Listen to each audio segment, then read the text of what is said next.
Part 2 of surviving in office. Okay, so gossipin കാര്യമൊക്കെ നമ്മൾ വിട്ടു. ഇനി coming to the boss or the manager or the supervisor. Okay, there are different types of bosses. You can't expect them to be your best friend. See, നമ്മൾ വിളിച്ചിരുത്തി നമ്മുടെ news ഒക്കെ മനസ്സിലാക്കാൻ താല്പര്യമുള്ള ഒരാളെ കാണും. അധികം ന്യൂസ് ഒന്നും പറയേണ്ട, എല്ലാവരോടും പെരുമാറുന്ന പോലെ തന്നെ ബോസിൻ്റെ അടുത്ത് പെരുമാറിയാൽ മതി, but with a little bit of respect. പിന്നെ അവർക്ക് ഭയങ്കര മൂഡ് സ്വിങ്സ് ഒക്കെ കാണും, അവർക്ക് ദേഷ്യം വരും. ചിലപ്പോൾ ഒരു കാര്യമില്ലാതെ നിങ്ങളെ ചിലപ്പോൾ എല്ലാവരുടെ മുമ്പിൽ വെച്ച് ഷൗട്ട് ചെയ്തൊന്നും വരും. ഓക്കെ, പക്ഷേ നിങ്ങളൊരു കാര്യം മനസ്സിലാവണം, it's nothing personal directed against you. അത് അവരുടെ മൈൻഡ് സെറ്റാണ്, അവരുടെ ഇഷ്യൂ, അവരുടെ സ്ക്രിപ്റ്റ്, അവരുടെ ഡ്രാമ. നമ്മൾ വെറുതെ കാഴ്ചക്കാരാവണം. അങ്ങനെ എന്തെങ്കിലുമൊക്കെ പറഞ്ഞാൽ okay okay sir, okay ma'am, this is the expression that you should have. All right, next internalism ചെയ്യപ്പെടുന്ന ഒരു കാര്യമാണ് ഫേവറിറ്റിസം. സിനിമയിൽ കാസ്റ്റിംഗ് കൗച്ച് ഉണ്ട് എന്നൊക്കെ പറയുന്നു, ഇല്ല എന്നൊക്കെ പറയുന്നു, but it is there, we all know that. Similarly favouritism ഉണ്ട് എല്ലായിടത്തും, എസ്പെഷ്യലി ഓഫീസ്. ബോസിന് ഇഷ്ടമുള്ള ചില ആൾക്കാരുണ്ടാവും. ചിലപ്പോൾ നിങ്ങൾ ട്രെയിൻ ചെയ്ത ഒരാൾ നല്ല രീതിയിൽ പെർഫോം ചെയ്തു, ബോസ് ഫുൾ ക്രെഡിറ്റ് ആ ആൾക്ക് കൊടുക്കുന്നു. ഓ, അംബികയാണ് ഇവിടുത്തെ ഏറ്റവും ബെസ്റ്റ് പെർഫോമർ. എന്നാൽ അംബികയെ ട്രെയിൻ ചെയ്ത് നിങ്ങളെക്കുറിച്ച് ഒന്നും മിണ്ടുന്നില്ല. സോ അങ്ങനത്തെ സിറ്റുവേഷൻ വരുമ്പോൾ try to keep shut.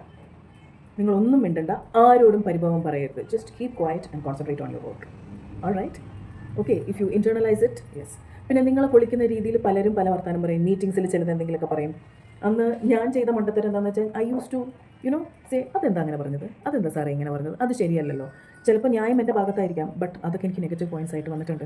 So you understand one thing, ചിലർക്ക് ഫേവറിറ്റിസം ഉണ്ട്, ചിലർ ഇന്നർ സർക്കിളിൽ പെടുന്ന ആൾക്കാരായിരിക്കും. So just don't bother. പിന്നെ ഒരു റെഡ് ഫ്ലാഗ് ഉണ്ട്, അതായത് നിങ്ങളെ പെട്ടെന്ന് വിളിച്ചിട്ട് നിങ്ങളെക്കാളും ജൂനിയർ ആയിട്ടൊരാൾ, ഓക്കെ, അത്ര കോമ്പറ്റൻ്റ് ഉള്ള ഒരാളല്ല, അയാളൊന്ന് ട്രെയിൻ ചെയ്യാൻ പറയുമ്പോൾ ഒരു വാർണിംഗ് ബെല്ല് വേണം.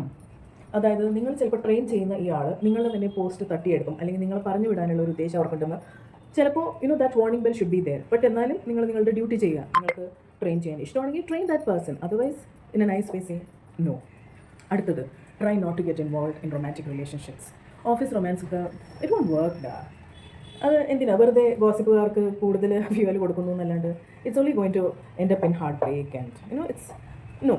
See, if you want to get involved, yeah, get involved, but not in the office. Okay, take your involvement somewhere else.